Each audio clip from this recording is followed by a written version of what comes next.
Okay, this is Kim Willis with part 2 in my little series about email marketing. It's a copywriting clinic, and we're looking at this particular email that I got hold of.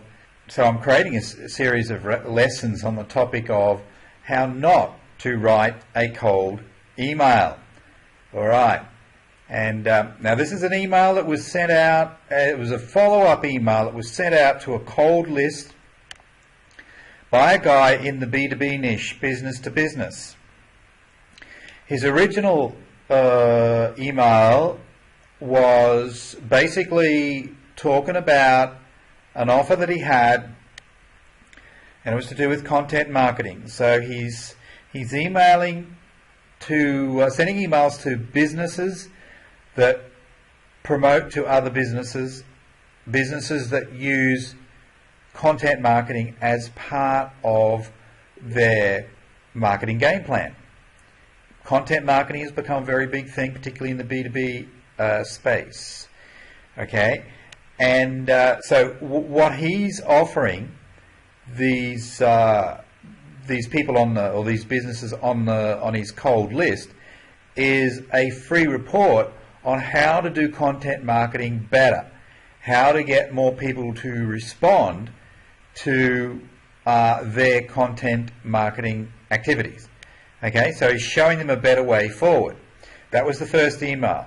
This is the second email that he sends out. It's a follow-up email.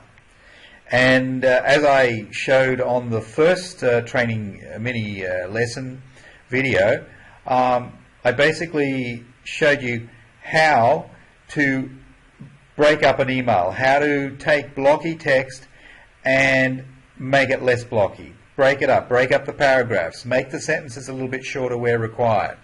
Okay, I didn't do anything about improving the copy. The copy itself is appalling, it's atrocious, and really quite laughable. This lesson, number 2, I'm just going to look at one little topic, and that's about the subject line. This guy has used the subject line, "I'm very curious." All right. Now, I think it's a bit lame. So what I've done is that I've written a number of alternative subject lines. Okay?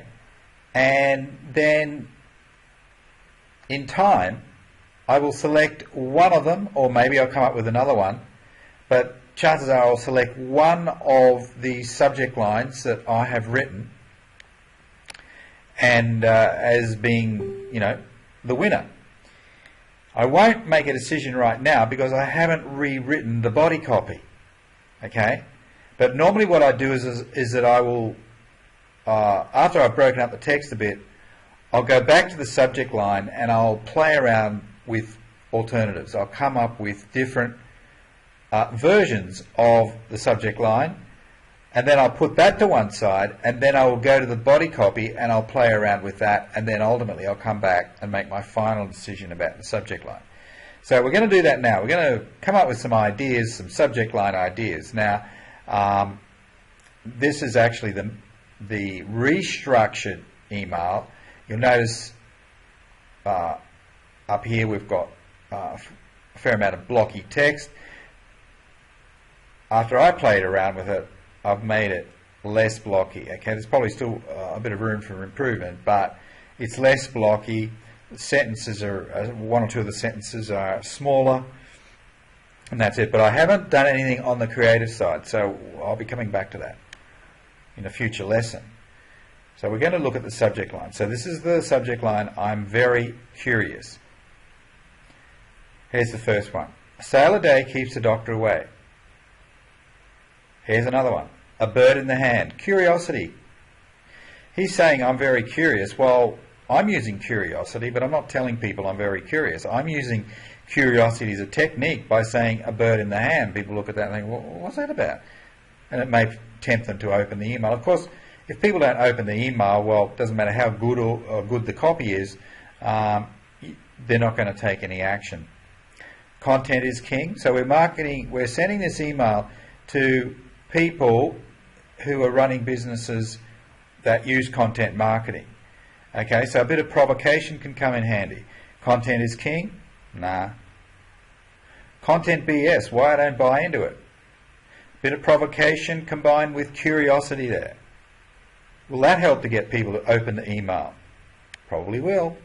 It'll do better than the first one, that's for sure, or the one that the guy has been using. Guru fanboys and the content is king naysayers. There's another one. Oops, I goofed. What's that mean? Curiosity kills the cat once again. Thank you and goodbye. A little bit of provocation there. It's designed to shake them.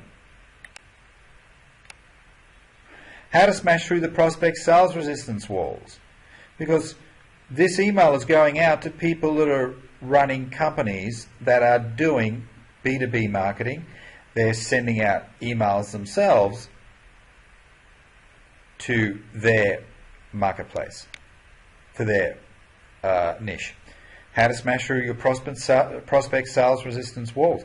Maybe they'll be interested in that.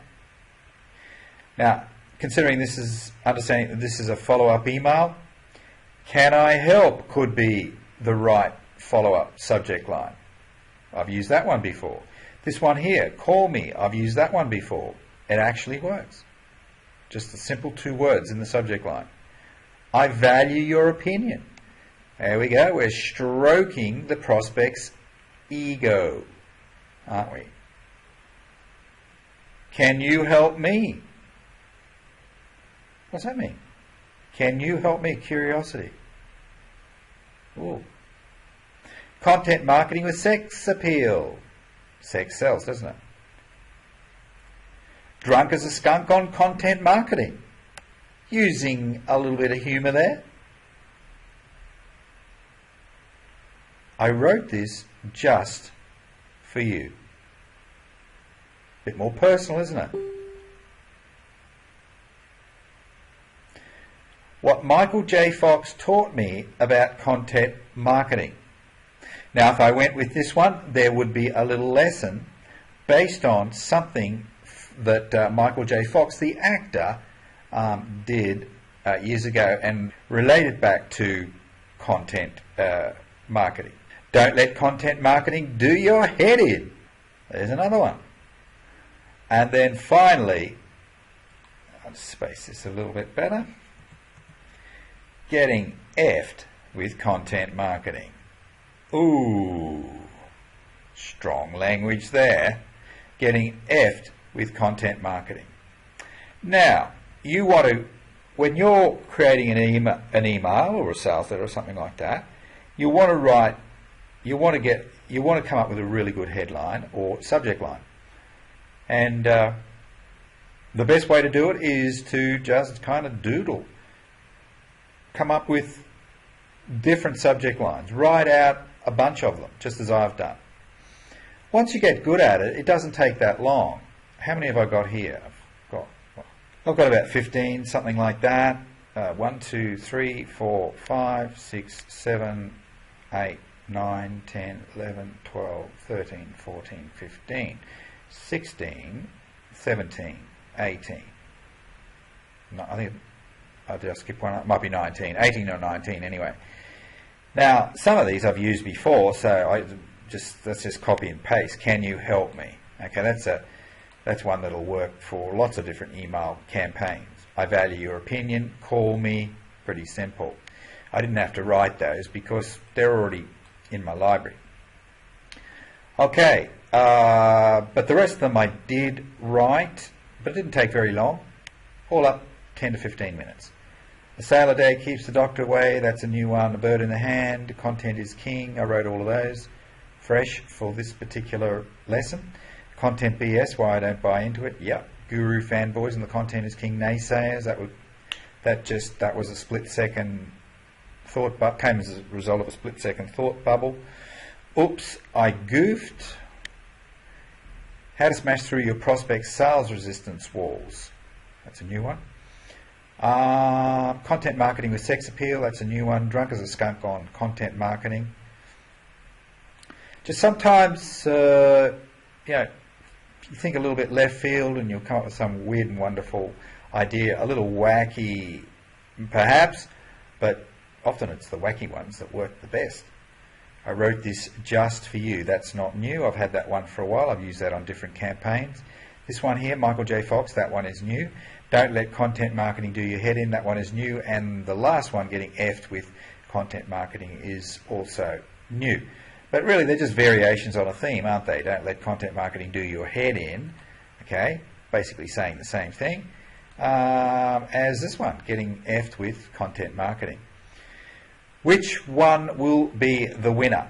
I don't know at this point. I won't know that until I've looked at the creative side of things, what needs to be done creatively in the body copy.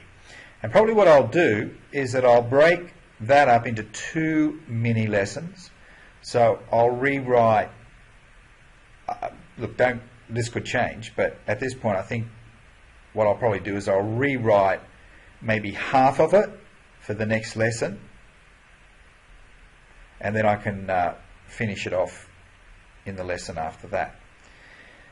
Okay, that's the mini lesson. Subject lines, so important to get them right. This is Kim Willis. Bye for now.